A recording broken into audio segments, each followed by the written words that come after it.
கர்த்தருடைய வார்த்தைக்காக நம்ம கடந்து போகலாம். அவரோடு சேர்ந்து எடுத்து வாசியுங்கள். கர்த்தர் நல்லவர்.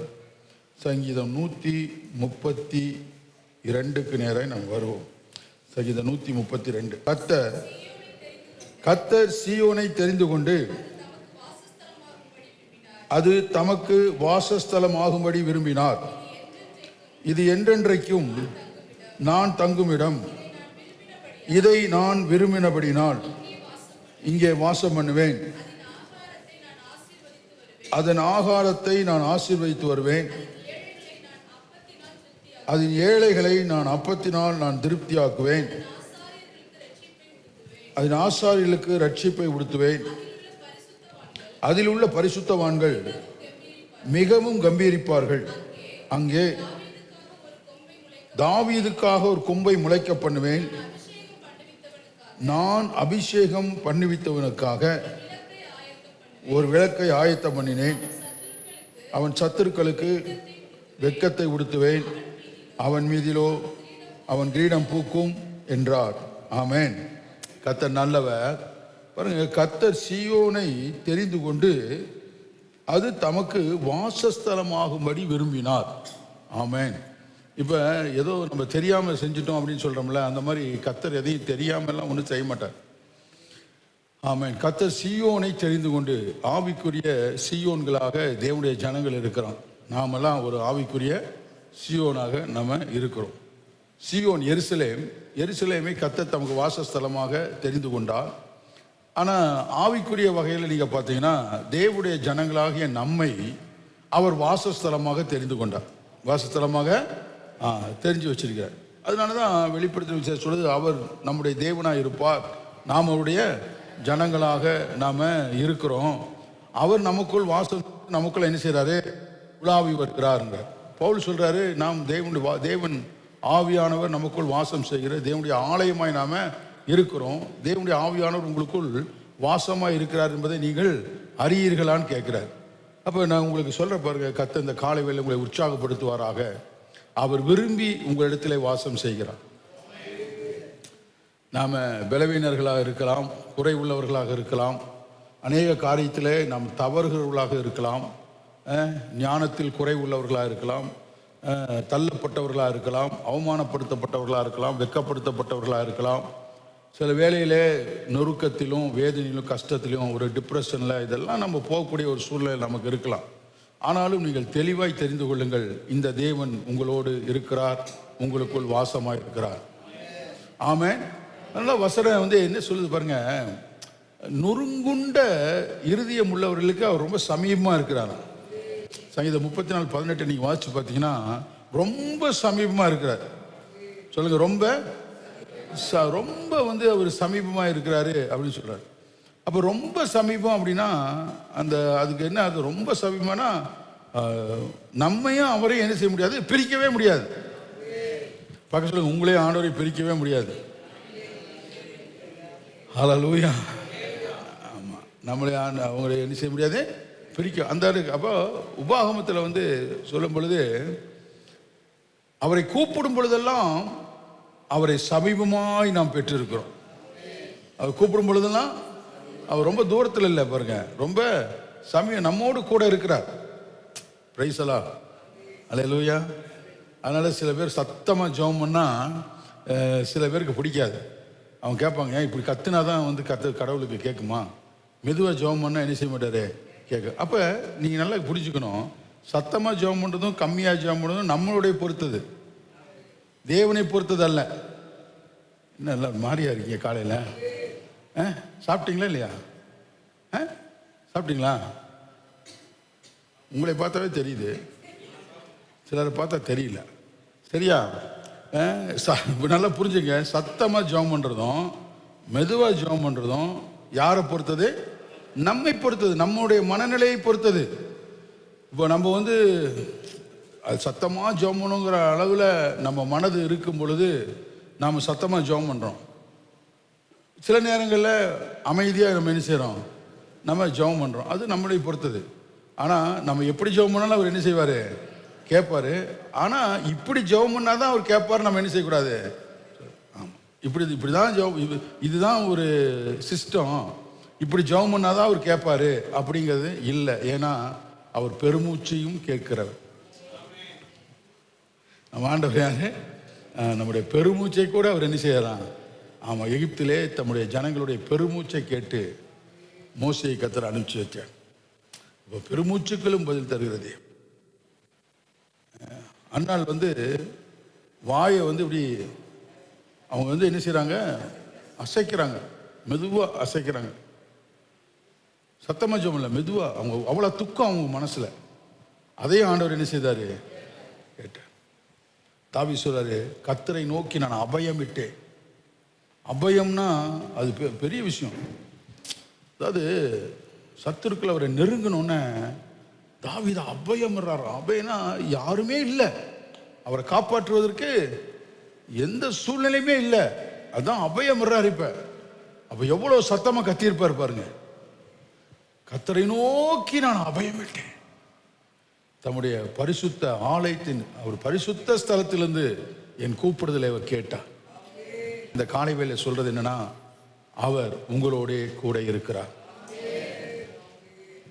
அவர் உங்களோட கூட இருக்கிறார். அது எப்படி இருக்குன்னா, விரும்பி, ரொம்ப விரும்பி இருக்கிறார்.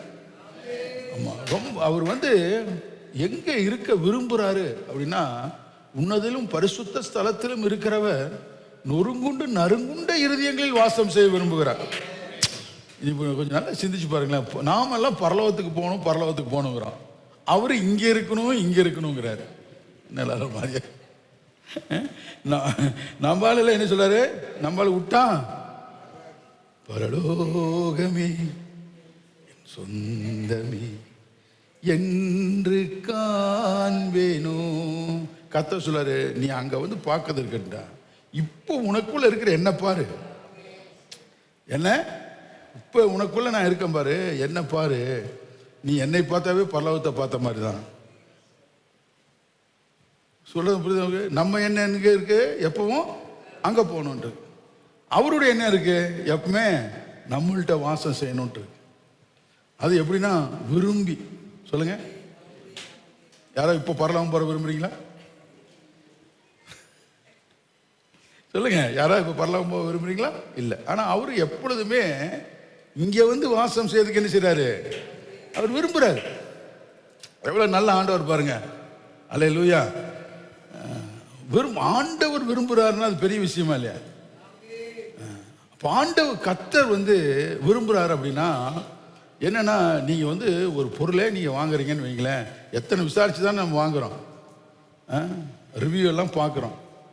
ஒரு பொருள் வாங்கணும்னா ரிவ்யூ எல்லாம் பார்த்து இது கரெக்டாக நல்லதா அப்படின்னு பார்த்து தான் நம்ம வாங்குறோம். அப்போ நாமளே ஒரு 1000 ரூபா கொடுக்கறதுக்கே வாங்குறதுக்கே நம்ம இவ்வளோ ரிவ்யூ எல்லாம் பார்த்து விசாரித்து நம்ம வாங்குறோம் அப்படின்னா, தேவன் பாருங்க, நம்மளை படைத்தவர், அவருக்கு என்னெல்லாம் தெரியும், எல்லாமே தெரியும். அவர் ரிவ்யூ பண்ண வேண்டிய அவசியமே இல்லை. நம்மை பற்றி எல்லாம் தெரிந்தும் கூட அவர் எங்கே வாசம் செய்யணும்னு விரும்புகிறாருன்னா, நமக்குள்ள தான் வாசம் செய்யணும்னு,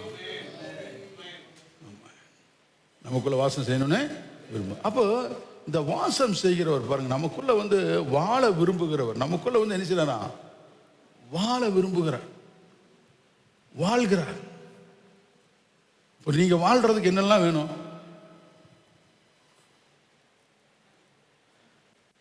கடவுள் பாருங்க, நல்ல கவனிய.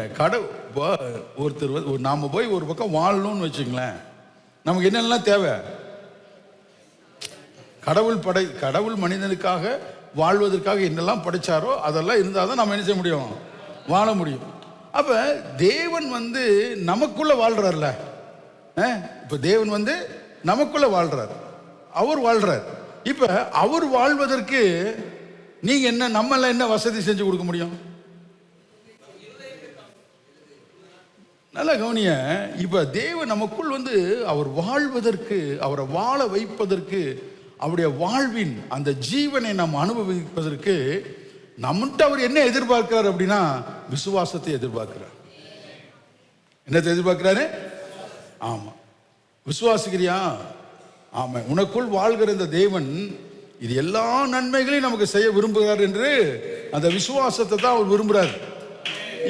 இப்ப பாருங்க, நமக்கு இப்ப இந்த காலை வேளையிலும் கூட நமக்கு ஏதோ பிரச்சனை ஓடிட்டு இருக்கோம், ஒரு சமாதானம் இல்லாமல் இருப்போம், ஏதோ ஒரு டிப்ரெஷன் இருக்கும், நமக்குள்ள பல கேள்விகள் இருக்கும், சில வேலையில் நம்ம ஏதாவது செஞ்சு அது ஃபெயிலியர் ஆகிருக்கும், தொடர்ந்து சில போராட்டங்கள் இருக்கும், இப்படியெல்லாம் எத்தனையோ காரியங்கள் இருக்குன்னு வச்சுங்க.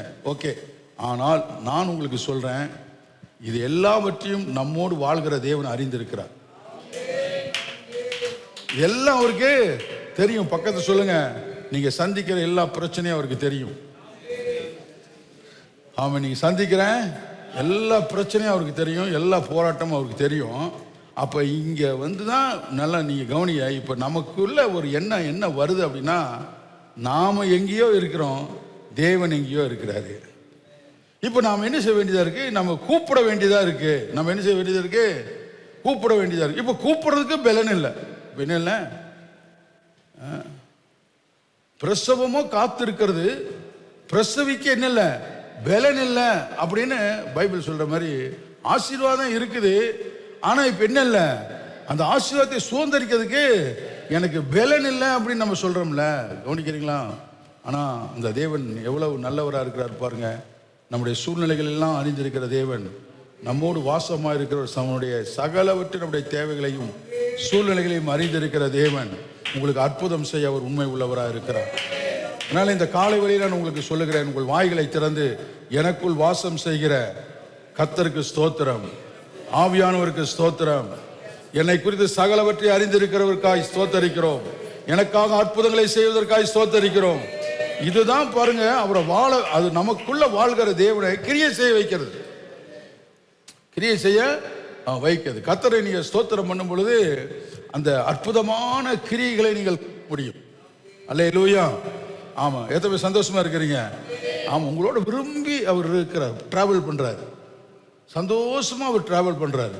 அவர் உங்களை வெறுக்கல, அவர் உங்களைய வெறுக்கவில்லை. அவர் வெறுத்திருந்தா நம்ம என்னைக்கோ போய் சேர்ந்திருப்போம். ஆமா, அவர் நம்மளை வெறுக்காதனால தான் நம்ம இது வரைக்கும் நம்ம ஜீவனோடு நம்ம இருக்கிறோம். அவர் ஒரு நாள் நம்மளை வெறுக்க மாட்டோம். நம்மளுடைய எல்லா குளறுபடிகளும் அவருக்கு தெரியுங்க. புரிதாங்க? மனிதனுடைய எல்லா குளறுபடிகளும் அவருக்கு என்ன செய்யும்? தெரியும். அதனால இந்த பூமியில இருக்கிற நாட்களிலே நம்மளை சரிப்படுத்தி கொண்டு தேவன் வைத்திருக்கிற நன்மைகளை நாம் அனுபவிக்க வேண்டும் என்று தேவன் விரும்புகிறார். அல்லேலூயா. நான் சொல்ல உங்களுக்கு புரியுதா? உங்களுக்கு அவர் அட அப்படி போ அப்படின்னு சொல்லி விட்டுட்டு போக மாட்டார். நம்மளை சரி பண்ணி, நம்மளை சீர்படுத்தி, நம்மளை சிறப்படுத்தி, நம்மளை சிறப்பாய் வாழ வைக்க அவர் விரும்புகிறார். ஹல்லேலூயா. அதனால உங்களோட அவர் விரும்பி என்ன செய்றாரு? அவர் வாசமாக இருக்கிறார். சீயோனை தெரிந்து கொண்டார். சொல்லுங்க, என்ன செஞ்சாரு? தெரிந்து கொண்டார். ஒரு வசனத்தை வாசிங்க, ரோமருக்கு எழுதின புஸ்தகம் 8ஆம் அதிகாரம். ஆமா, அதுல 28 யாரை தெரிந்து கொண்டாரா இருக்கா பாருங்க. ரோமருக்கு எழுதின புஸ்தகம் 8ஆம் அதிகாரம் 26, 27. கர்த்தர் தம் யாரை தெரிந்து கொண்டாரோ அவர்களுக்கு எவர்களை முன்குறித்தாரோ அவர்களை அழைத்தும் இருக்கிறார். எவர்களை அழைத்தாரோ நீதிமான்களாக்கியும் இருக்கிறார். எவர்களை நீதிமான்களாக்கினாரோ, ஆமென் சொல்லுங்களேன். ஆமென். தெரிந்து கொண்ட அத்தனை பேரையும் பாருங்க கர்த்தர் மகிமைப்படுத்துகிறார். அல்லேலூயா. கர்த்தர் என்ன செய்றாரு? மகிமைப்படுத்துகிறார். உங்களை தெரிந்து கொண்டிருக்காரு, மகிமைப்படுத்துறார். ராஜாக்களாக, ஆசாரியர்களாக கர்த்தர் நம்மளை நினைச்சிருக்காரு, தெரிந்து கொண்டார். சீயோனை கர்த்தர் தெரிந்து கொண்டார், சூஸ் பண்ணியிருக்காரு. ஆமா, எவ்வளவு பெரிய பாக்கியம் பாருங்க. அதான் நான் சொல்றேன், நானும் நீங்களும் சூஸ் பண்றது பெரிய விஷயமா இல்லையா? ஒரு புடவை எடுக்கிறதுனா, ஒரு புடவையை நீங்க சூஸ் பண்ணா நீ என்னென்ன வேலைத்தனம் காட்டுறீங்க? புரியுதா உங்களுக்கு? நமக்கே அந்த புடவை கடைக்காரங்க மேல இறக்கம் இவ்வளவு பொறுமையா இருக்கிறான், இவனுக்கு ஏதாவது ஸ்பெஷல் ட்ரைனிங் கொடுத்துருப்பாங்களாட்டு. இல்லைன்னா அப்படி அவன் பொறுமையா இருக்க முடியாது.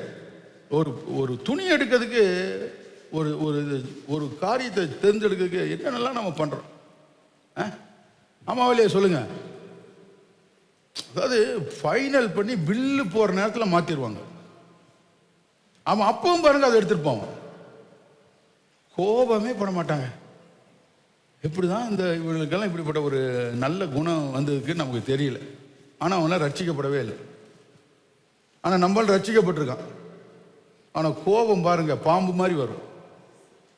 எப்படி வரும்? ஆமாம், அது எப்போ சீருன்னு தெரியாது, இது எப்போ சீருன்னு தெரியாது. பக்கத்தில் பத்திரமா தான் என்ன செய்யணும், அது போகணும். ஆனால் நம்மளாம் பாருங்க ரட்சிக்கப்பட்டவங்க, நம்மளாம் எப்படிங்க ரட்சிக்கப்பட்ட அபிஷேகம் பண்ணப்பட்டவர்கள் அப்படின்னு நம்ம சொல்கிறோம். அப்போ நம்மளே தெரிந்து கொள்ள ஒரு விஷயத்தை தெரிந்து கொள்றதுக்கே இவ்வளோ டிஃபிகல்ட்டி இருக்குது.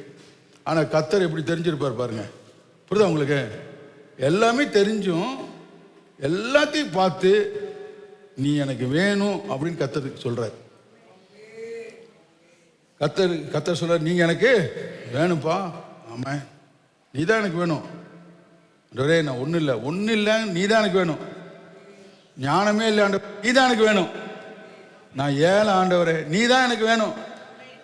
எனக்கு வீடு வாசல் எனக்கு ஒன்றுமே இல்லை ஆண்டவர், நீ தான் எனக்கு வேணும்ப்பா. நான் அனாதையாக திரிகிற ஆண்டவர், நீ தான் எனக்கு வேணும். எனக்குன்னு சொல்லிக்க ஒன்றுமே இல்லை, நீ தான் எனக்கு வேணும். ஏன்னா உன்னைய நான் அழைச்சி தான், உன்னைய தெரிந்து கொண்டு தான், உன்னை மகிமைப்படுத்தி இந்த கர்த்தர் ஜீவனோடு இருக்கிறார் என்பதை இந்த உலகத்துக்கு நான் சொல்ல விரும்புகிறேன். எப்படி பாருங்க. அதனால ப்ராப்ளமேட்டிக், என்ன பிரச்சனை, என்ன போராட்டம். சில பேர் பிரச்சனைகளை கேட்டீங்கன்னா தலை சுத்தும். அவங்களெல்லாம் கர்த்தர் தெரிஞ்செடுக்கிறாரு. டாக்டராலே குணமாக்க முடியாத வியாதியில் இருக்கவங்கள சுகமாக்கி கர்த்தர் தெரிந்து கொள்றாரு. ஆமாம், தெரிஞ்சு கொண்டு கர்த்தர் இதையெல்லாம் செய்தார். என்னை கர்த்தர் என் மூலமாக மகிமைப்பட்டார் என்று சொல்வதற்கு கர்த்தர் விரும்புகிறார். ஏன்னா அவருனால கூடாது ஒன்றுமே இல்லை என்பதை நிரூபிப்பதற்காக காலையில் உங்களோட பேசிட்டு இருக்கிறார். ஒருவேளை இப்படிப்பட்ட ஒரு மனநிலையில் நீங்கள் வந்திருப்பீர்களானால் மகிழ்ந்து களி கூறுங்கள். கர்த்தர் உங்களுக்கு பெரிய காரியங்களை கர்த்தர் உங்களுக்கு செய்வார். ஹல்லேலூயா. ஆமாம், கர்த்தரால் நீங்கள் அலங்கரிக்கப்படும் பொழுது, கர்த்தரால் நீங்கள் ஆசீர்வதிக்கப்படும் பொழுது உங்கள் கிரீடம் பூக்க ஆரம்பிக்கும். ஆமென். உங்களை வெறுத்தவர்கள் எல்லாம் உங்களை தேடி வர ஆரம்பிப்பார்கள். ஆமென். அற்புதங்களை நீங்கள் காண்பீர்கள். ஆமென். சரி, அடுத்தது பாருங்க, அவர் சொல்றார் பாருங்க, கர்த்தர் தமக்கு வாசஸ்தலமாகும்படி அவர் விரும்பினார். இது என்றென்றைக்கும் நான் தங்கும் இடம். ஆமென் சொல்லுங்க. என்றென்றைக்கும் நான் தங்கும். இன்னைக்கு இருந்துட்டு நாளைக்கு. ஆமாம், அப்படி ஆண்டவர் இல்லை. ஆனால் நானும் நீங்களே ஜெபம் பண்ணுறதை பார்த்தா அப்படி தான் தெரியுது. சில பேர் ஜெபம் பண்ணுறதை பார்த்தா எப்படி இருக்குன்னா, புரியுது அவங்களுக்கு? இன்னைக்கு ஈஸ்டர் கொண்டாடினாங்க. உயிர் தெழுந்தாரே, உயிர் தெழுந்தாரே, ஓகே, நமக்குள்ள வந்துட்டாரு. இப்போ இன்னைக்கு நீங்கள் ஜெபம் பண்ணுறதை பார்த்தா போயிட்டாரு. இப்போ அவர் கூப்பிட்றோம் நம்ம மறுபடியும் என்ன செய்யுங்க, வாங்க வாங்க. பழைய ஏற்பாட்டிலே இவ்வளோ வெளிப்பாடோடு எழுதியிருக்காங்க பாருங்க. பழைய ஏற்பாட்டிலே பரிசுத்தவான்கள் இவ்வளவு கிரேஸ் ரெவலேஷன்ல அது எழுதியிருக்காங்க பாருங்க. புரியுதா உங்களுக்கு? கர்த்தர் என்றென்றைக்கும் தான் தங்குகிற இடமாக கர்த்தர் நம்மளை தெரிஞ்சு வச்சிருக்கு. அதனால சொல்றேன், கர்த்தரை அறிகிற அறிவு. நல்ல கவனிய. தேவன் எப்படிப்பட்டவர், அவர் என்னெல்லாம் விரும்புகிறாரு அப்படிங்கிறத தெரிஞ்சாவே நமக்கு பெரிய ஆசீர்வாதம். அதில் ஒரு வெளிப்பாடு தான் இந்த வெளிப்பாடு. புரியுதா உங்களுக்கு? நீங்கள் ஜெபம் பண்ணுறதை பார்த்தாவே, நான் சொல்ல புரியுதா உங்களுக்கு? ஒருத்தர் ஜெபம் பண்ணுறதை பார்த்தாவே இவங்களுக்கு புதிய உடன்படிக்கையினுடைய வெளிப்பாடு இருக்கா இல்லையான்னு கண்டுபிடிச்சிடலாம். அவங்க கிருபையில் எந்த அளவுக்கு வளர்ந்துருக்காங்க அப்படிங்கிறத கண்டுபிடிச்சிடலாம். ஸோ இன்னைக்கு இருக்கிறாரு, நாளைக்கு போயிடுவார், திருப்பி வந்துடுவார், அப்படி கிடையாது. இது நம்ம காலையில் பாருங்க, ஏசப்பா என்னை முழுவதும் முன்னாடி கருத்தில் அர்ப்பணிக்கிறேனப்பா, ஒப்பு கொடுத்தே ஐயா, என் ஆவி ஆத்மா சரீரமெல்லாம் ஒப்படைக்கிறேன் ஐயா, கழுவுமையான்னு காலையில் 6 மணிக்கு ஜெபம் பண்ணி முடிச்சுட்டு, ஆமாம் 8 மணிக்கு ஸ்கூலுக்கு குழந்தை பிறப்புக்கு லேட் ஆச்சுன்னா பிசாசு உங்களெல்லாம் பெத்த நேரம் 2 ஆட்டுக்கல் என்ன செஞ்சான், பெற்றிருந்தாலும் எனக்கு சட்னி அரைச்சி கொடுத்துருக்கோம், உங்களையெல்லாம் வச்சுட்டுன்னு அப்படின்னு சிலுவையிலேருந்து இறங்கிடுவான். புரியுதா உங்களுக்கு? சிலுவையிலேருந்து 8 மணிக்கு இறங்கிடுவான். 8 மணிக்கு இறங்கிட்டு புரியுதா, அதில் வேற அந்த சாக்கில் புருஷனை வேற 2 திட்டிடுவாங்க. எங்கே போய் தொலைஞ்சானோ, எல்லாம் நம்ம தலையில் கட்டிட்டு அவன் எங்கேயோ போயிட்டான் அப்படின்னா அவனையும் 2 திட்டிட்டு புரியுது அவங்களுக்கு சிலிவி விட்டு இறங்கிடுவாங்க. இறங்கி ஸ்கூலில் வந்து குழந்தைகள் எல்லாம் ஸ்கூலுக்கு அமுச்சு விட்டோன்னே இப்போ மனசு தாங்காது. சார் மன்னியும் தெய்வமே இந்த ஒரு விசை மன்னியுமே, மறுபடியும் சிலுவைக்கு ஏறிடுவான் பாருங்க. புரியுது அவங்களுக்கு. அப்புறம் சாயங்காலம் பாருங்க அந்த குழந்தைவர்கள் உண்மையாக டிராஃபிக் அதில் பஸ் என்ன செஞ்சுருக்கோம், லேட்டாக இருக்குது. இது வெயிலில் நிற்க முடியாது பாருங்க, ரொம்ப நேரம் காத்துட்டு இருந்து எங்கே போய் தொலைஞ்சுதோப்பா. சில குழந்தைங்க பாருங்க ஸ்கூலில் விளையாண்டுட்டு இருக்கும், அது பாவம் என்ன சொல்றீங்க, அதுக்கு ஜாலியாக விட்டா விளையாண்டு. இது உங்களுக்கு போகணுன்னு கூட்டிகிட்டு வரணும்ல, எங்கேயும் கண்ணுக்கு தெரியாது அந்த குழந்தைய எங்கே விளையாண்டுருக்குன்னு தெரியாதா. இது வெயில் அலைஞ்சிட்டு எங்கே போய் தொலைஞ்சுதுகளோ சாசுங்க. புரியுது உங்களுக்கு. மறுபடியும் சிலிவிலேருந்து இறங்கியாச்சு 4 மணிக்கு. இப்படி ஏறுவது இறங்குறது புரியுது உங்களுக்கு. இது நம்மளை விட்டுட்டு ஆண்டவர் விட்டு போயிடுது. இது நம்ம மென்டாலிட்டியிலேயே வந்து நம்ம கடவுளை பார்க்கறதில்ல. அவர் கடவுள் இதே மாதிரி தான். அவர் வந்து கொஞ்ச நேரம் இருப்பார், கொஞ்ச நேரம் போயிடுவார். நான் உபவாசம் பண்ணி ஜெபம் பண்ணால் வந்து இருப்பார், இல்லைன்னா அவர் போயிடுவார். கிடையாது. நல்லா புரிஞ்சுக்குங்க. அவர் வந்தவர் தான். இங்கேயும் நம்மளை விட்டுட்டு போக மாட்டார், பரலோகத்திலேயும் நம்மளை விட்டுட்டு போக மாட்டார். நான் சொல்கிறது எத்தனை பேருக்கு புரியுது உங்களுக்கு? உங்களை விட்டு நகரவே மாட்டார். உங்களை விட்டு இந்த சிந்தை தாங்க நம்மளை பரிசுத்தத்திலே வளர பண்ணும். புரியுது உங்களுக்கு. இந்த எண்ணங்கள் இருக்கு பாருங்க. என்னோட ஒரு வாசம் விரும்பி என்கிட்ட ஒரு வாசமா இருக்கிறாரு, என்னை விட்டு அவர் விலகுவதும் இல்லை, என்னை கைவிடுவதும் இல்லை, எப்பொழுதுமே அவர் என்னோட தான் இருக்கிறாரு அப்படிங்கிற இந்த சிந்தை இருக்கு பாருங்க. இது தாங்க நம்மளை நீதிமான பரிசுத்தமான வாழ. அல்லேலூயா. நான் சொல்றது எத்தனை பேருக்கு புரியுது உங்களுக்கு? அல்லேலூயா. அப்போ இந்த அவர் வந்து நிரந்தரமா நம்ம கூட என்ன செய்யறாரு, இருக்கிறார். இப்போ வந்து ஒரு நெருக்கம் வரும்பொழுது, போராட்டம் வரும்பொழுது, பிரச்சனை வரும்பொழுது நான் உங்களுக்கு சொல்றேன், எப்படி இந்த புதிய ஏற்பாட்டினுடைய பரிசுத்தவான்களை பாருங்க, ரொம்ப தெளிவா இருக்கிறாங்க பாருங்க. பேதுரு வந்து பாருங்க சிறைச்சாலையில் காவல் போட்டிருக்காங்க. அவர் வந்து நல்லா தூங்கிட்டு இருக்கிறார். 8 மணி 24 மணி நேரத்தை 4ஆ பிரிச்சா எத்தனை ஆச்சு? 24 மணி நேரத்தை 4ஆ பிரிச்சா 6 மணி நேரம். 6 மணி நேரத்துக்கு ஒரு காவல் போட்டு பார்த்துட்டு இருக்காங்க. நீ எத்தனை மணி நேரம் வேணாலும் காவல் போட்டுக்கிறா அப்படின்னு இவர் என்ன செஞ்சுட்டு இருக்காரு, தூங்கிட்டு இருக்காரு. கப்பல் வந்து சூரியனை பார்த்து பல நாட்கள் ஆகுது, சாப்பிடல, ஒரே பிரச்சனை. தப்பி பிழைப்போங்கிற நம்பிக்கையே அவங்களுக்கு இல்லை.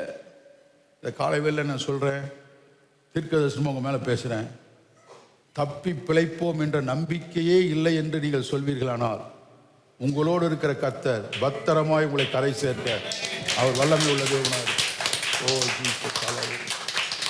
பத்திரமாய் கொண்டு போய் உங்களை கரை சேர்ப்பார்.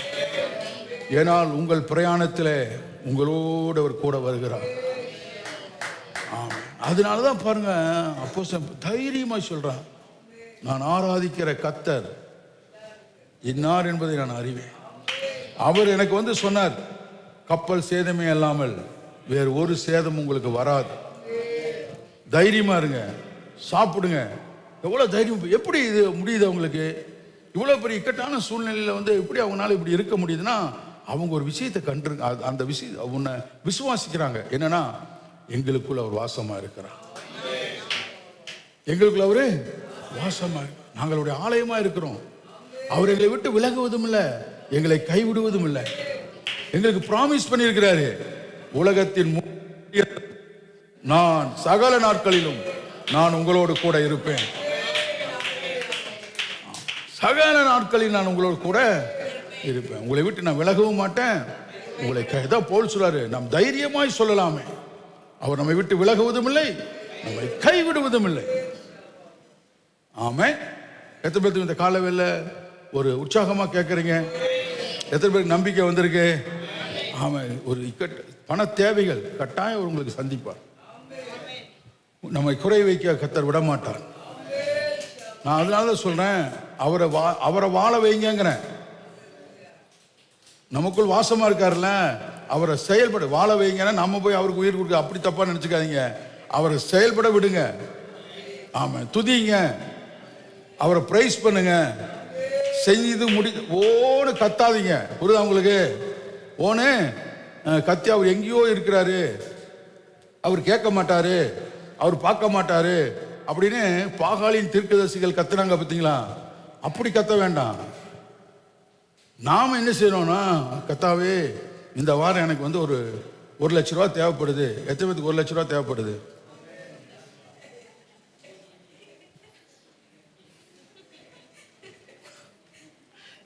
அப்புறம் என்னங்க உங்களுக்கு எல்லாம் பிரச்சனை? அதாவது உங்க மூஞ்சியெல்லாம் பாருங்க, உங்க எல்லாம் வந்து அதான் சொல்றேன், சலான அரை கொடுத்தாதான் எனக்கு திருப்தியாகும். ஒருத்தருக்கு 1,00,000 ரூபா பிரச்சனையே இல்லை, அப்புறம் உங்க முகம் ஏன் ஜிஞ்சர் மாதிரி இருக்கு? இல்லை எனக்கு ஒரு 10,00,000 ரூபா வேணுங்க, இந்த வாரத்தில் ஒரு 50,00,000 ரூபா வேணும், இந்த வீக்கு சனிக்கிழமைக்குள்ள எனக்கு 1 கோடி வேணும் அப்படின்னா நீங்க ஏதோ துக்கம் முகமா இருக்கிறீங்கன்னா பரவாயில்ல. புரியுதானே உங்களுக்கு சொல்றது? இனி நீங்க 1,00,000 ரூபா பிரச்சனைக்கே நீங்க வரல, 10,00,000 ரூபா பிரச்சனைக்கே நீங்க என்ன செய்யல, இனி வரல. நான் சொல்றேன் உங்களுடைய, அப்போ உங்களுக்கு எத்தனை தேவை? 1000 ரூபாவா? அண்ணாச்சி கடைக்கு தான் பில் கட்ட வேண்டியது இருக்கு. இப்ப சரி போட்டோம், கத்தர் தருவார். ஆமா சொல்லுங்க. 10,000 இருந்தாலும் 1,00,000 இருந்தாலும் நீங்க சொல்லுங்க, என் குறைவுகளை தம்முடைய மகிமையின் ஐஸ்வர்யத்தின்படி கிறிஸ்துவுக்குள் அவர் நிறைவாக்கவராய் இருக்கிறபடினால் நான் அவரை ஸ்தோத்தரிக்கிறேன். கர்த்தர் என்னை புல்லுள்ள இடங்களில் மேய்த்து அமர்ந்த தண்ணீரண்டில் என்னை கொண்டு போய் விடுவார். கர்த்தரின் மேய்ப்பராய் இருக்கிறபடினால் நான் தாழ்ச்சி அடையேன். அல்லேலூயா. எத்தனை பேர் சொல்றீங்க? இதுதாங்க நமக்குள்ள அவர் வாசம் செய்யறத நம்புறோம் அப்படிங்கிறதுக்கு எது அடையாளம்? இது அடையாளம். நீங்க நான் சொல்ற நல்லா கவனிங்க.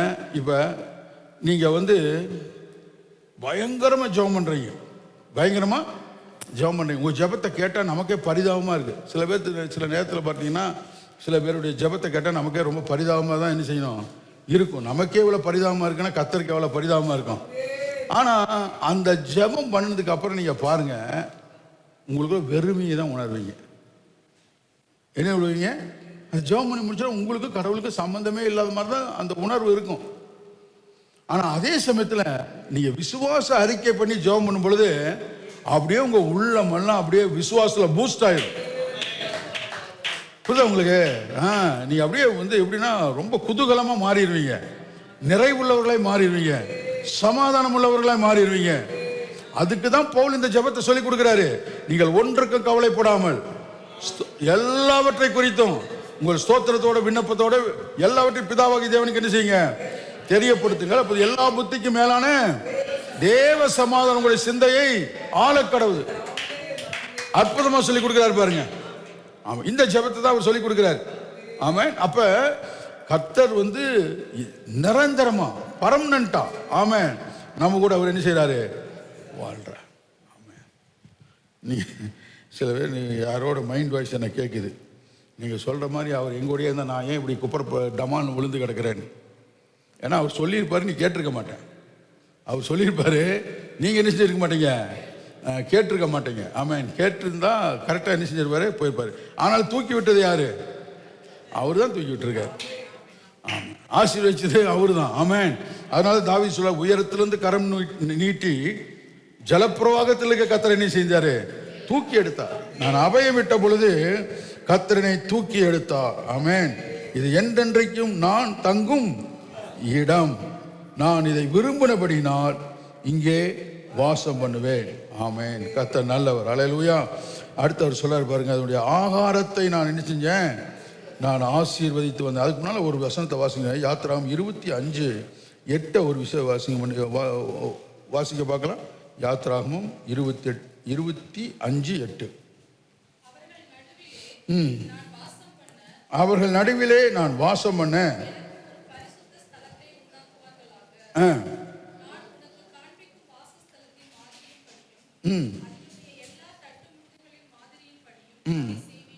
ஆமா. இப்ப நல்ல கவனிய. இப்ப பழைய ஏற்பாட்டின்படி நல்ல கவனிய, பழைய ஏற்பாட்டில் அவர் வந்து வாசம் செய்யறதுக்கு ஒரு இப்படிதான் நீ செய்யணும்னு என்ன செஞ்சாரு, செஞ்சார். இப்படிதான் நீ செய்யணும்னு செஞ்சார். இப்ப அதுல நீங்க கொஞ்சம் நல்லா நீங்க கவனிச்சு பாருங்க. நீங்க வந்து உங்க பிள்ளைய கூப்பிடுங்க, கூப்பிட்டு ஒரு கடைக்கு அனுப்பிச்சுடுங்க, 10 பொருள் சொல்லுங்க, சொல்லிட்டு திருப்பி கேளுங்க, அவன் 6 தான் சொல்லுவான். எத்தனை சொல்லுவான்? சில குழந்தைங்க 10 சொல்லும், கொஞ்சம் புத்திசாலியாக இருக்கும்.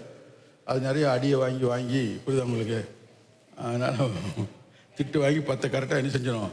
சில குழந்தைங்க 95% யாரும் என்ன செய்ய மாட்டாங்க, ஒன்று 10 பொருளையே 2 பொருள் என்ன செஞ்சிருவோம். நீங்கள் கொஞ்சம் சிந்திச்சு பாருங்கள். மோசேகிட்ட கூப்பிட்டு கத்தர் சின்ன ஸ்க்ரூவில் இருந்து புரியுதா உங்களுக்கு இவ்வளோ பெரிய விஷயத்த சொல்கிறார். அவர் கடைசியில் வசனம் சொல்லுது, கத்தர் சொன்னபடியே மோசே ஆசரிப்பு கூடாரத்தை செய்து முடித்தார். அப்ப இவ்வளவு விஷயத்தை எப்படி மோசே மனதில் வச்சிருந்தாரு? அதான் ஞானம், ஞான வரம். அதான் ஞான வரம். ஆமென். எத்தனை பேருக்கு ஞான வரம் வேணும்? பாதி பேர் தான் வேணும் உங்களுக்கு. சரி, கேட்டவங்களுக்கெல்லாம் ஆண்டவர் தருவார் ஞான வரம். இப்போ இந்த ஞான வரம் அவருக்கு இருந்ததுனால எல்லாம் என்ன செஞ்சாரு, ஞாபகம் வச்சு. இப்போ நீங்க கவனிங்க, இப்போ புதிய ஏற்பாட்டில் அவர் வாசம் செய்வதற்கு இதை செய்யன்னு சொன்னார்ல, அப்போதானே வாசம் செஞ்சாரு, அப்போதானே தேவ மகிமை இறங்கி வந்துச்சு. இப்போ நமக்குள்ள ஒரு வாசம் செய்வதற்கு நல்ல கவனிங்க. இப்போ நம்ம என்ன செஞ்சோம்? உங்களையும் என்னையும் தம் ரத்தத்தை சிந்தி சம்பாதித்திருக்கிறார். சுய ரத்தத்தை சிந்தி நம்மளை கிரயம் கொடுத்து நம்மளை வாங்கி இருக்கிறார். அல்லேலூயா. சந்தோஷமா இருக்கிறீங்களா? அதனால தான் சொல்றேன், அவர் உங்களை விட்டு விலகவும் மாட்டார், அவர் உங்களை கைவிடவும் மாட்டார். ஆமென். எத்தனை பேருக்கு நம்பிக்கை வருது? சில பேருக்கு புரிய மாட்டேங்குது. என்ன எப்படி என்னை போய் உங்களுக்காக தான் உயிரே கொடுத்துருக்காரு. அதனால தான் உங்களுக்குள்ள வாசம் செய்ய. அப்போ உங்க ஃபோக்கஸ் நல்லா கவனிங்க. உங்க பிரச்சனைகள் எதுவானாலும் இப்போ உங்க ஃபோக்கஸ், அதாவது உங்களுடைய ஃபோக்கஸ் என்ன? உங்க பார்வையை கவனிக்கிறீங்களா? அவருக்கு நேரம் என்ன செய்ய கொண்டு வா. அதான் வசனம் சொல்லுது, அவரை நோக்கி பார்த்த முகங்கள் பிரகாசம், அவரை நோக்கி பார்த்தவங்க வெட்கப்பட்டு போனது. இப்போ நான் உங்களுக்கு சொல்றேன், உங்க பிரச்சனை இருக்குல்ல, இந்த பிரச்சனையில அவரை பாருங்க. இந்த பிரச்சனையில அமைதியா அவரை பாருங்க. உங்க பிரச்சனையில் அற்புதமா உங்களுக்கு விட தருவார். அதாவது நம்ம புத்திக்கு எட்டாத வகையிலே தேவன் கிரியை செய்வார். வசனம் சொல்லுது, ஆராய்ந்து முடியாத பெரிய காரியங்களையும் எண்ணி முடியாத அதிசயங்களையும் அவர் செய்வார். அதாவது நமக்கு விளங்கவே செய்யாதுங்க, நமக்கு விளங்கவே முடியாது. என் வாழ்க்கையில விளங்க முடியாத காரியங்களை செய்திருக்காரு, உங்க வாழ்க்கையில விளங்க முடியாத காரியங்களை கர்த்தர் செய்திருக்காரு, இனியும் செய்வார். அது வியாதியா இருக்கலாம், யாரும் விளங்க முடியாத வகையில் உங்களுக்கு ஒரு அற்புதத்தை செய்வார். ஆமென். எந்த பிரச்சனையும் கூட நம்ம அதை யோசிச்சு இது எப்படி முடியும் நம்ம நினைப்போம். ஆனா கர்த்தர் அதுக்கு ஒரு தீர்வை கர்த்தர் வச்சிருக்கிறார். அதன்படி தேவன் உங்களுக்கு ஒரு அற்புதத்தை என்ன செய்வாரு, செய்வார். ஆராய்ந்தே முடியாது, எப்படி நடந்ததுன்னு நம்மளை ஆராய்ந்து முடியாத அளவுக்கு தேவன் அற்புதங்களை செய்கிறவர். நம்புறீங்களா? அதனாலதான் உங்களுக்கு இந்த காலை வேளை உங்களை உற்சாகப்படுத்தும்படி கர்த்தர் உங்களோடு தம்முடைய வார்த்தைகளை கொடுத்து கொண்டிருக்கிறார். உங்களுடைய உள்ளத்தில் அவர் வாசமா இருக்கிறார், உங்களுடைய ஆவியில் அவர் வாசமா இருக்கிறார். நாம் அவருடைய ஆலயமா இருக்கிறோம். ஆமா, அவரை நோக்கி நீங்க பாருங்க, கர்த்தர் பெரிய மாற்றங்களை கர்த்தர் என்ன செய்வாரு, கொண்டு வருவார். முழு மனதோடு அவரை நம்புங்க, முழு மனதை அவரை நம்புங்க. சரி பாருங்க, அடுத்து அவர் சொல்றாரு பாருங்க, இது என்றென்றைக்கு நான் தங்குவேன், நான் இந்த ஸ்தலத்தை விரும்பினபடினால் இங்கே வாசம் பண்றேன், அதன் ஆகாரத்தை நான் என்ன செய்வேன், ஆசீர்வதித்து வருவேன். ஆமென். சாப்பாடு ரொம்ப முக்கியமா இல்லையா? ஆமாம், ஆகாரம், கடவுளுக்கே ஆகாரம் ரொம்ப முக்கியம் அப்படின்னு. அதனால தான் அவர் சொல்றாரு, நான் உன்னோடு இருந்து உன்னை வருத்தமின்றி தப்பாம கனி கொடுக்கிற ஒரு மரமாய் நான் உன்னை நடத்துவேன். உனக்கு ஆகார பஞ்சமே வராது, உங்களை திருப்தியாய் கர்த்தர் நடத்துகிறவர். வாசிக்க பார்க்கலாம், யோவேல் 2:26 வாசிக்க பார்க்கலாம். யோவேல் 2:26 வாசிக்க பார்க்கலாம்.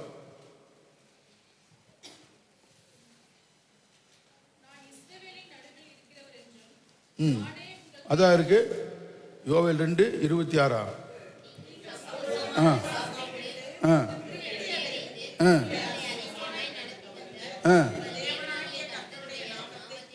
ஆமென். நல்ல இப்போ நீங்கள் நல்ல இதை ஜீவனை கொடுத்து வாசிங்களேன்.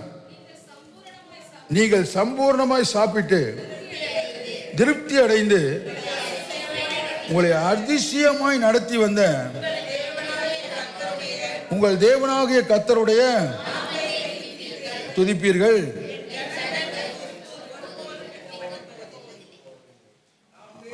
கர்த்தர் நல்லவர். ஆமென். பாருங்க, நீங்கள் சம்பூர்ணமாய் சாப்பிட்டு சொல்லுங்க, சம்பூர்ணமாய் சாப்பிட்டு. ஆமென். அதாவது சில பேருக்கு இந்த சாப்பாடு அப்படின்னா கோவம் வரும் பார்த்துருக்கீங்களா? சில பேருக்கு சாப்பாடுன்னு சொன்னீங்கன்னாவே என்ன எப்போ பார்த்தாலும் சோறு சோறுன்ட்டே இருக்கீங்க. அந்த ஆள்லாம் பாருங்க 40 வயசு வரும் பொழுதே நீங்கள் பார்த்தீங்கன்னா இப்படி ஆயிடும். சாப்பாடு நீங்கள் நல்லா கவனிங்க. கர்த்தர் கொடுக்கறத ஸ்தோத்திரம் பண்ணி நல்லா சாப்பிடுங்க. பக்கத்து சொல்லி நல்லா சாப்பிடுமால.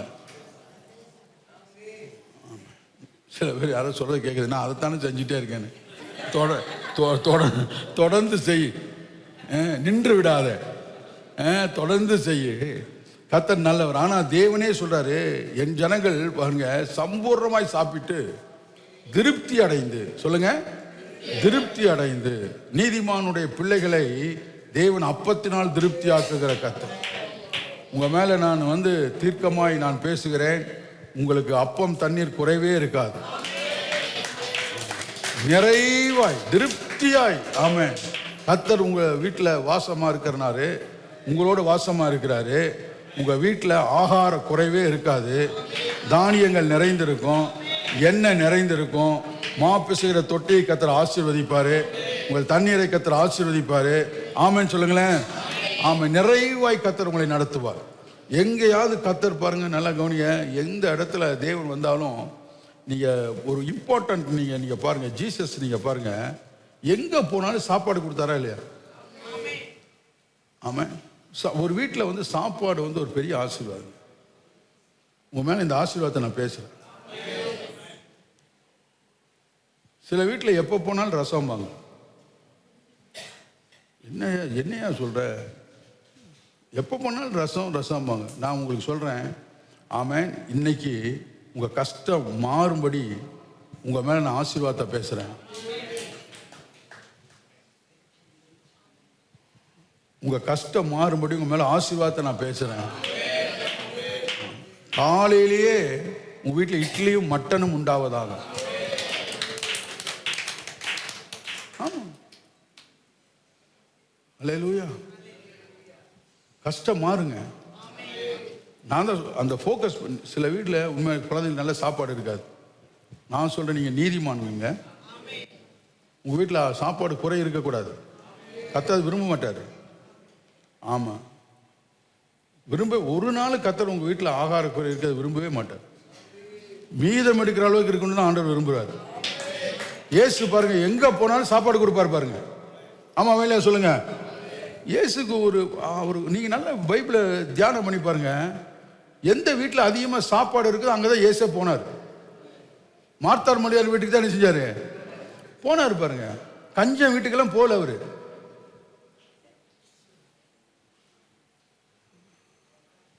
ஒரு மாதிரி ஆயிட்டீங்க.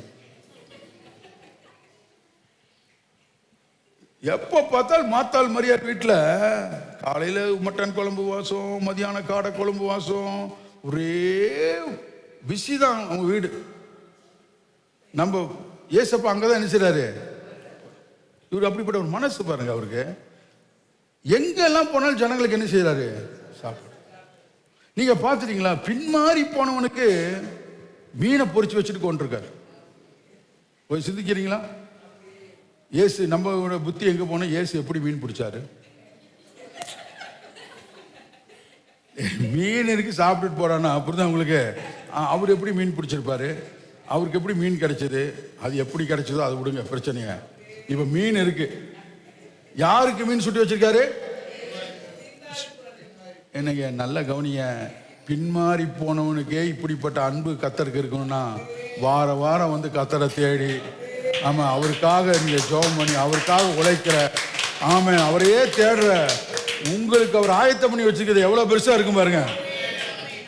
திருப்தியான ஆகாரங்கள். ஆமா, அதனால ஆகாரங்களுக்கு நன்றி சொல்லுங்க. ஆமென் சொல்லுங்க. ஆமாம், ஆகாரத்துக்கு நல்ல ஸ்தோத்திரம் பண்ணுங்க. எப்பொழுதும் உங்கள் வீட்டில் சிறப்பான ஆகாரம் இருக்கணும்னு நான் உங்களை ஆசீர்வதிக்கிறேன். ஆமென். அது உங்களுக்கு எப்போ தெரியும்னா, உங்கள் வாலிபத்தில் இயற்கையாகவே சில பலன் இருக்கும். நான் சொல்ல உங்களுக்கு புரியுதா? உங்களுக்கு வாலிபத்தில் இயற்கையாகவே சில பலன் இருக்கு உங்களுக்கு. ஆனால் அது ஒரு 40 வயசு ஆகும் பொழுது நீங்கள் பார்த்தீங்கன்னா அது மாறும். அது என்ன செய்யும்? மாறும்.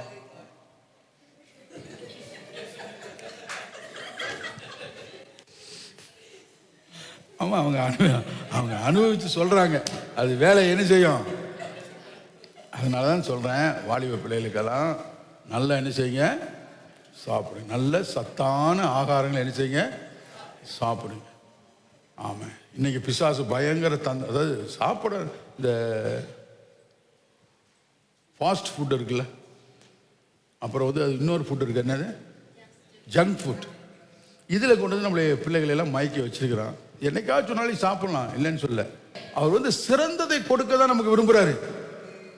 அது எப்படி ஆகாரத்தில் திருப்தி ஆகுனா, உச்சிதமான கோதுமையினால் என்ன செய்வேன்? உன்னை திருப்தியாக என் ஜனங்கள் திருப்தியாய் சாப்பிட்டு அதிசயமாய் நடத்துகிற கர்த்தரை என்ன செய்வாங்களாம்? துதிப்பார்கள். அல்லேலூயா, ஸ்தோத்திரம். அதனால கர்த்தர் உங்களை ஆகாரங்களை கர்த்தர் ஆசீர்வதித்து வருகிறவர். பழைய ஏற்பாட்டிலும் சரி, புதிய ஏற்பாட்டிலும் சரி, எங்க ஆண்டவர் ஆசீர்வதித்தாலும் திருப்தியாய் அவர்களை ஆசீர்வதித்தார். ஆமென். அடுத்து பாருங்க, அடுத்து வாசிங்க பார்க்கலாம். அதன் ஆகாரத்தை ஆசீர்வதித்து வருவேன், அதன் ஏழைகளை நான் அப்பத்தினால் நான் திருப்தி ஆக்குவேன். ஆமென். கர்த்தருடைய பிள்ளைகள் ஏழைகள் என்பதே இல்லை. கர்த்தர்ட்ட சொல்லுங்க. ஆமென். பக்கத்து சொல்லுங்க, ஏழைகள் என்பதே இல்லை. ஆமாம், கிறிஸ்துவுக்குள்ள நம்ம ஏழைகள் இல்லை. வானத்தை பூமி உண்டாக்கின சர்வ வல்லமையுள்ள தேவனுடைய ஆண்டவராக இருக்கிறார். நான் அவருடைய பிள்ளையாக இருக்கிறேன். எத்தனை பேருடைய கண்கள் திறக்குது? நாம் ஏழைனா, அப்பா ஏழையாக இருந்தால் பிள்ளை ஏழையாக இருக்கு. நம்ம அப்பா ஏழை இல்லை. சொல்லுங்க, எத்தனை பேருக்கு விசுவாசம் வருது? நீ ஏழைன்னு சொன்னால் அவரு ஏழை. அதனால நம்ம சர்ச்சில் பார்த்தீங்கன்னா இந்த ஏழ்மை அப்படிங்கிறத என்கரேஜ் பண்ணுறதே கிடையாது. நீ எவ்வளோ தரித்திரனாக இருந்தாலும் கர்த்தருக்கு நீ கொடுக்கும் பொழுது தான் ஐஸ்வர்யவானாக முடியும். நம்ம ஏழைக்கு உதவுறோம், அது வேற விஷயம். முடியாதவங்களுக்கு ஹெல்ப் பண்ணுறோம், அது வேற விஷயம். ஆனால் அது நிரந்தரமான முடிவு அல்ல. அப்போ விசுவாசத்தை வர்த்திக்க பண்ணும் பொழுது நல்ல கவனிய, ஏழை என்ன செய்கிறான்னா, நான் ஏழை என்கிற அந்த சிந்தையிலிருந்து அவன் மறுரூபமாகிறான். ஏன்னா என்னை ஆசீர்வதித்த தகப்பன், என்னை தெரிந்து கொண்ட என் தகப்பன், என்னுடைய பரமபிதா, எனக்குள் வாசம் செய்கிறவர், அவர் மகிமையின் ஐஸ்வர்யம் உள்ளவர், ஐஸ்வர்ய சம்பந்தர், வானத்தையும் பூமியும் உண்டாக்கின அந்த நல்ல தேவன் என்னை ஆசீர்வதிக்க விரும்புகிறார். புரியுதா நான் உங்களுக்கு சொல்றது? அவர் உங்களுடைய ஏழைகளை அவர் என்ன செய்யறான்? திருப்தி ஆக்குகிறாராம். நீங்க ஏழை என்கிற மனநிலை நீங்க என்ன செய்யுங்க? ஆமா, மாற்றுங்க. நீங்க முதல்ல நீ ஏழை அல்ல. என் பரலோக தகப்பன் தம்முடைய மகிமையின் ஐஸ்வர்யத்தின்படி எங்கள் குறைகளை எல்லாம் நிறைவாக்க அவர் உண்மை உள்ளவரார். விசுவாசிக்கிறீங்களா? எல்லாம் உலக அரசாங்கம் இதை காட்டியே உங்களை மிரட்டிட்டு இருக்கு. கோதுமை தரமாட்டேன், என்னத்தை கோதுமை களஞ்சியத்தையே வச்சிருக்காரு உங்க அப்பாயா. எத்தனை பேருக்கு புரியுதுங்க நீங்க சொல்றது? எத்தனை பேருக்கு புரியுது நீங்க சொல்றது? இந்த மனநிலையை நீங்க முதல்ல என்ன செய்யுங்க? நீங்க மாற்றுங்க. நீங்க செய்வதெல்லாம் வாய்க்குங்க. நீங்க செய்வதெல்லாம் வாய்க்கும். ஆமா, நீங்க தொட்டதெல்லாம் துலங்கும். ஆமா, உங்களுக்கு ஐஸ்வர்யத்தை சம்பாதிக்க கர்த்தர் பலன் தருகிறவர். ஆமா சொல்லுங்களேன். விசுவாசிக்கிறீங்களா? மேன்மையானவைகளை கர்த்தர் உங்களுக்கு செய்வார். உயர்ந்த உச்சிதமானவைகளை கர்த்தர் உங்களுக்கு தருவார். பெஸ்டானதை நீங்க வாங்க கர்த்தர் உங்களை பலப்படுத்துவார். உங்களுக்கு நல்ல கிரியேட்டிவ் தருவார். நல்ல மனதிலே ஒரு நல்ல கிரியேட்டிவ் எண்ணங்களை கர்த்தர் உங்களுக்கு தருவாராக. உங்க பிசினஸ்ல நீங்க சிறந்து விளங்கும்படி கர்த்தர் உங்களுக்கு செய்வாராக. அல்லேலூயா. கர்த்தர் அப்படியே உங்களை ஆசீர்வதிப்பார். அடுத்தது நான் உங்களுக்கு சொல்றேன் பாருங்க, தேவன் நல்லவர். ஆமென். என் ஆசாரியர்களுக்கு ரட்சிப்பை உடுத்துவிப்பேன், அதில் உள்ள பரிசுத்தவான்கள் மிகவும் கம்பீரிப்பார்கள். அங்கு தாவீதுக்கு ஒரு கொம்பை முளைக்க பண்ணுவேன், நான் அபிஷேகம் பண்ணி வைத்தவனுக்கு ஒரு விளக்கை. அவர் சொன்னபடியே தாவீதுக்கு ஒரு விளக்கை ஆயத்தப்படுத்தினார். ஆமே. நான் சொல்றேன், உங்க மேல தீர்க்க தரிசனமா பல முறை சொல்லியிருக்கேன், இப்பவும் சொல்றேன், உங்க வீட்டில் என் வீட்டில் எப்பொழுதுமே அணையாத ஒரு விளக்கு எரிந்து கொண்டே இருக்கு. அது ரட்சிப்பின் விளக்கு, அபிஷேகத்தின் விளக்கு எரிந்து கொண்டே இருக்குங்க. பரிசுத்தவான்களாக உங்களை கர்த்தர் கம்பீரமாய் வாழ கர்த்தர் பண்ணுவார். எதிலும் நீங்க குறுகி வாழ கர்த்தர் உங்களை விட மாட்டாருங்க. பாவம் தான் பாருங்க, வசனம் சொல்லுது, பாவம் எல்லாத்துக்கும் அது இழிவு. பாவம் இந்த பாவம் தான் பாருங்க நம்மளை குறுகி வாழ பண்ணும், பயந்து வாழ பண்ணும், ஒளிந்து வாழ பண்ணும். ஆனா கர்த்தருடைய நீதி பாருங்க, அதன் ஆசாரியர்களுக்கு ரட்சிப்பை உடுத்துவிப்பேன், அதுல பரிசுத்தவான்கள் கம்பீரிப்பார்கள். சொல்லுங்க சொல்லுங்க, கம்பீரம். ஏன்னா ஜெய கம்பீரமானவர் நம் நடுவில் இருக்கிறார். அந்த ஜெய கம்பீரமானவர் நம் நடுவில் இருக்கிறனால நமக்கு ஒரு கம்பீரம். ஆமா, நம்ம கம்பீரமாய் நீங்கள் வாழும்படி கர்த்தர் உதவி செய்வார். உங்க பிள்ளைகளை கம்பீரமா இருப்பாங்க.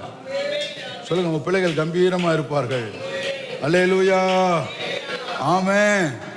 ஆமா, சில பிள்ளை கம்பீரமா இருக்குன்னு விரும்பினாலும் அவங்க அம்மா அப்பா விடாது. போதும் இதே போட்டுட்டு வா, 4 பேர் கண்ணு பட்டுரும்.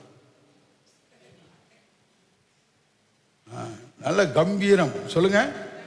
ஆமா, உங்க பிள்ளைகள் எப்படி இருப்பாங்க? நீங்க எப்படி இருப்பீங்க? நல்ல கம்பீரமா இருப்பீங்க. ஏன்னா ஜெய கம்பீரமானவர் உங்கள் நடுவில் இருக்கிறார். அங்கே தாவீதுக்கு ஒரு கொம்பை நான் முளைக்க பண்ணுவேன், அவன் சத்துருக்களுக்கு வெட்கத்தை உடுத்துவிப்பேன், அவன் மீதிலோ அவன் கிரீடம் பூக்கும். ஆமா, சத்துருக்கள். ஆமா, இப்ப நமக்கு எதிரிகள் அப்படிங்கிறது எதுவுமே இல்லை. பிசாசு தான் எதிரி, மனுஷன் நமக்கு எதிரி அல்ல. அவனுக்கு பின்னால கிரியை செய்யறான் பாருங்க ஒருத்தன், அவன் தான் நம்ம எதிரி. ஆனா அந்த பிசாசு வெட்கப்பட்டு போவான்.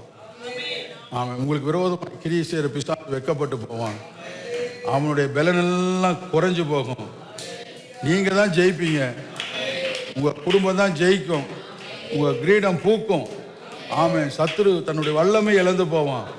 அவன் போராடி உங்களை மேற்கொள்ளவே முடியாது, நீங்க தான் அவனை மேற்கொள்ளுவீங்க. கர்த்தர் உங்களை கைவிடவே மாட்டார். அல்லேலூயா.